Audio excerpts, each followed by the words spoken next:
Magandang araw po sa inyong lahat mga kababayan at welcome back dito po sa Pinas News Review at eto nga mga kababayan ang saklap. Gulat silang lahat, susunugin na.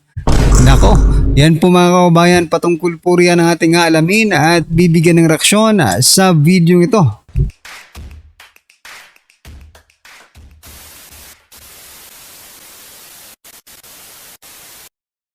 So yan mga kababayan, bago po natin i-play yung ating main video, eto pasadahan po muna natin itong nangyayari ngayon patungkol po kay DILG Secretary John Vic Remulla, no? At patungkol po sa Bacoor mga kababayan, no? Bacoor Cavite na kung saan maitinayo na multi-purpose hall na nagkakahalaga, okay? Ng 9.8 million. Pasadahan po natin yan mga kababayan, maya-maya lang, okay? Pero ito, unahin po natin itong si DILG Secretary John Vic Remulla, no?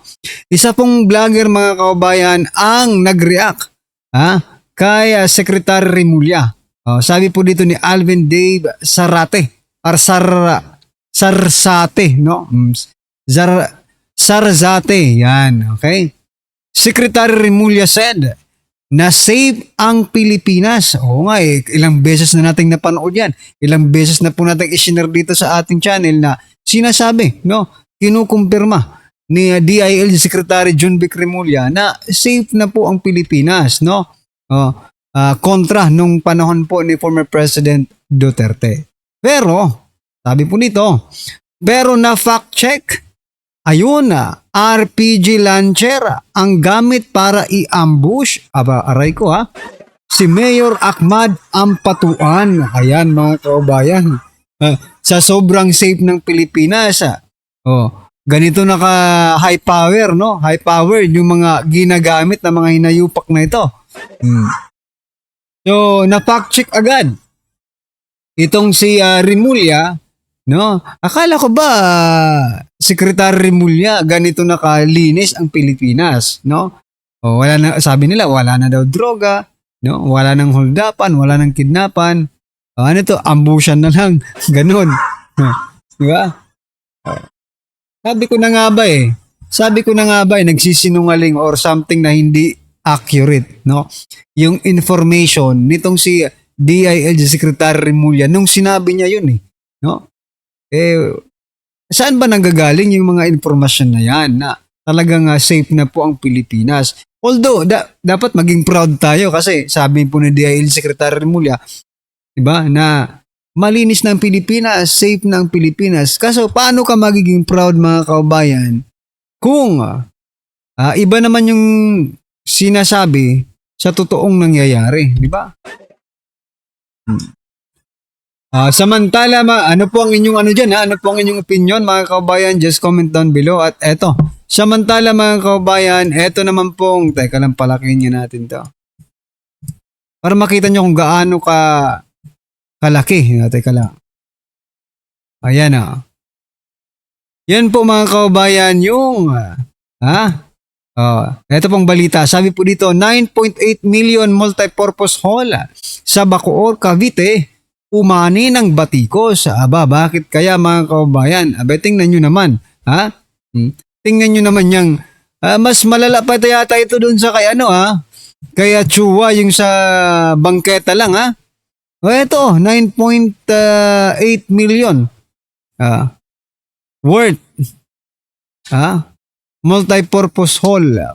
Parang ano lang yan Parang waiting shed lang yan mga kababayan. Hoy, paging kaya Remulla, itong si Ombudsman Remulla. Di ba? Di ba naghahanap ka ng sabi mo wala kang sisinuin, wala kang sasantuin. Ngayon, sino po kaya ang nagpagawa niyan? Paki-imbestiga nga.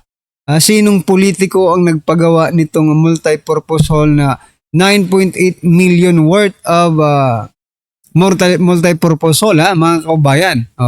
Paki-imbestiga nga Ombudsman Remulla kasi di ba sabi mo trabaho mo naman yan na magkusang mag-imbestiga kapag may nakitang hindi Yung baga, kung may medyo kahinahinala, no?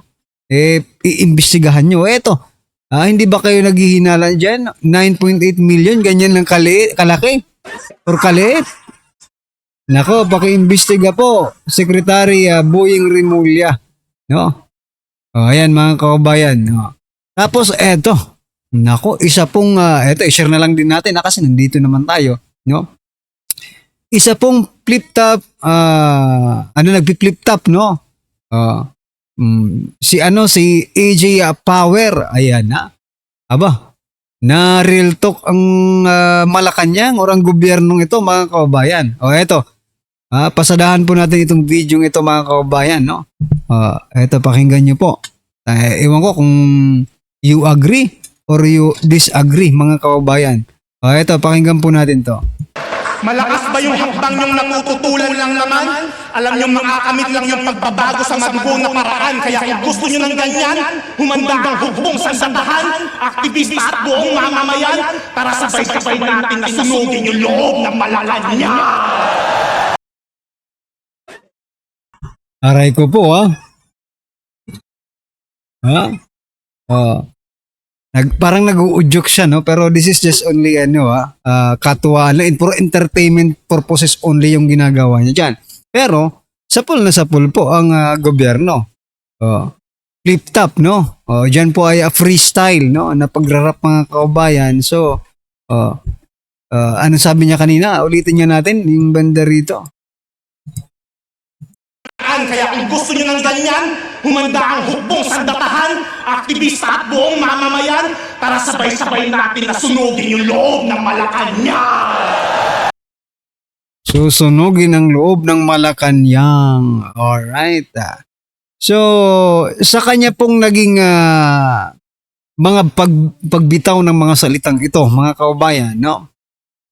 Ay nag-react naman po itong si DILG Secretary John Vic Rimulya, no? Sabi niya po dito mga kababayan, basahin ko na lang po para sa inyo, no? Sabi niya, I am a fan of flip top, no? Sabi niya, I watch it in myself, but that's inciting to sedition. Walang pinag-iba yan sa mga nagtatanghal sa rally sa stage tapos mananawagan ng Marcos resign. Aray ko po. So Secretary John Vic Rimulya, no? So kakasuhan mo itong si AJ Power ng inciting to sedition? Ganun po ba? Hindi, nagtatanong lang kasi sabi niya diba? Sabi niya po, that is inciting to sedition, yung sinasabi daw dito, no, na parang nag-uudyok nga naman na tara, puntahan na natin yung sa loob ng Malacanang, sunugin daw, no? But mga kaubayan, no, flip top is for entertainment yan entertainment, no? Pero di ko alam kung anong take dito ni DILG Secretary John Vic Rimulya. Kung kakasuhan niya ito, kasuhan niya. Total, hindi naman tayo ito, pero no, nakikiisa po tayo doon sa sinasabi niya na di ba? Magkaisa tayo, parang unity lang ba? Unity. Doon, agree ako doon na mag-unity, di ba? Pero kung sinasabi niyang, teka lang, inciting to sedition yan. Parang ganito yan, yung mga nananawagan sa rally na mag-resign si Marcos, na Marcos na resign. Pero teka lang, di ba? Pag sumigaw ka pala sa rally ng Marcos resign, inciting to sedition na yan, mga kabayan. Hindi ba freedom of expression yun? Freedom of speech? Diba? Karapatan po ng bawat isang Pilipino na magpahayag, no? Ng kanyang saloobin, mga kababayan. Ang tawag po dyan ay freedom of expression or freedom of speech na number one, no? Number one na ingredient, kung baga sa pagluluto pa ng isang demokratikong bansa, no? Sangkap, ayan, element, no, of being a democratic country, diba? So mukhang sablay. Mukhang sablay po dito si DILG Secretary John Vic Rimulya, no? Alright, ano pong inyong masasabi dyan mga kabayan? Just comment down below at eto, pasadahan po natin ang video ito mga kabayan na kung saan sinasabi naman po dito, nako OMG, breaking news, lahat nagulantang, grabe to, totoo nga. Ano kaya itong totoo nga itong mga kabayan, no? Ito, pakinggan po natin si Coach Oli, pasok. Pag-usapan natin, Bongbong Marcos, di umano o operahan. Nako, eto, pag-usapan natin. Amy Marcos nababahala na doon sa kalagayan ng kanyang kapatid dahil nga sinugod sa ospital yan. At meron pa tayong ibang balita patungkol dyan. Pero bago yan, pakinggan muna natin yung sinasabi ni Senator Amy. Ayan na nga ang sinasabi ko. Ayan, nagkasakit na nga si Bongbong, pambira talaga. Wala kasing nag-aalaga sa kanya. Sino ba dyan sa nakapaligid sa palasyo, sa dinami-dami ninyo, ang talagang nagmamahal sa kapatid ko? Yan. Yun. Ito, ma-share ko lang. Ito, kasi lahat naman tayo may mga kapatid. Medyo nakaka-relate ako kay Amy Marcos. Bagamat wala naman akong kapatid na adik. Pero minsan, di ba, dumarating sa punto sa atin, siguro hindi nakaka-relate. Puro kayo pakinabang dun sa kapatid ko. Parang ganun, di ba? Eh, sino bang nag-aalaga? Nafe-feel ko yung sinasabi ni Amy, ha? Parang, teka muna. Puro kayo, kuha dito, kuha kayo dito, kurakot kayo dito. Hindi ko sinasabing malinis si Bongbong Marcos at hindi nangurakot. Ay, hindi po yan ang punto natin. Ang punto natin, lahat sila nakikinabang sa kapatid niya. Tapos walang nag-aalaga sa kapatid ko. Ganon. Yun ang siyempre, yan ang instinct ng kapamilya eh. Diba? Ginagamit nyo lang yung kapatid ko. Ang dami nyo dyan. Alam mo, kulang na lang sabihin, lintik may asawa yan ah. May anak yan. Lahat kayo. Wala kayo dyan kung wala yung kapatid ko. Tapos, instead na alagaan ninyo, parang lumalabas dito, kinukonsinti pa. Sinabi naman ni Amy, di ba adik yung kapatid niya? Of course, hindi niya madidiretso. Parang kinukonsinti nyo pa yung pagdodroga nitong kapatid ko. So, ang hirap din kasi mga kabayan, no? Ako hindi rin natin masasisi si Senator Amy Marcos, no? Na makapagsalita siya ng ganyan. Pero ang problema nga, no? Kung nasa sayo talaga eh, no? You don't have to be pushed, no? Para sa sarili mo, 'di ba? Nasa sayo 'yan eh. Mismo, no? Ikaw mismo ang dapat mag-alaga sa sarili mo. Hindi ka pa buo ka pa naman, 'di ba? No? President Bongbong Marcos Jr., dalawa pang kamay, dalawang 'di ba? May matino bang pag-iisip? May matinong pag-iisip, sabihin na natin, 'di ba? Matinong pag-iisip kasi nga, 'di ba? Kasi nga, what I'm trying to point out mga kababayan, nasa sarili mo eh, no? Bago natin sisihin yung iba na dapat alagaan siya, siya muna dapat ang magprosige na alagaan din yung sarili niya. Di ba? Eh kung ang nangyayari po, sabi nga ni Claire Castro, puro trabaho na lang mga kababayan at hindi na naalagaan ang sarili, aba, no? Hindi po natin kailangang manisin ng iba muna, no? Siguro kung meron naman yan siguro personal assistant, no? Alagaan nyo, no?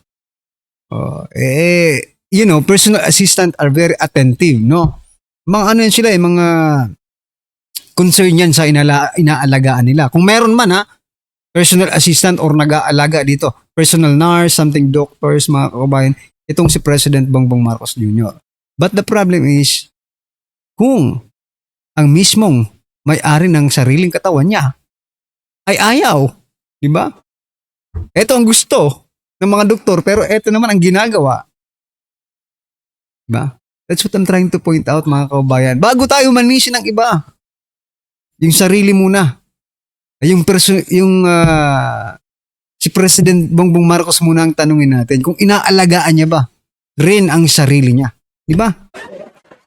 Sarili mo yan eh.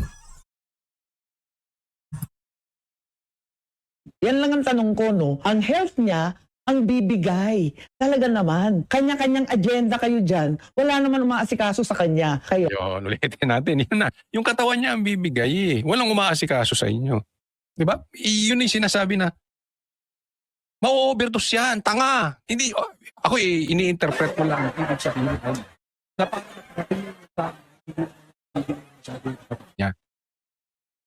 pero ganun na rin yun.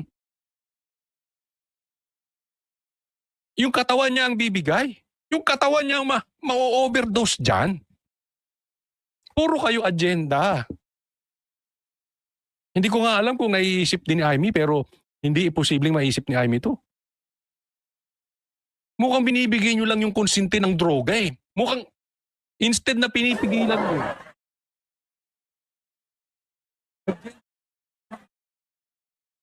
Ito. Inamin ni Amy, adik si Bongbong Marcos eh. Tama o tama-tama?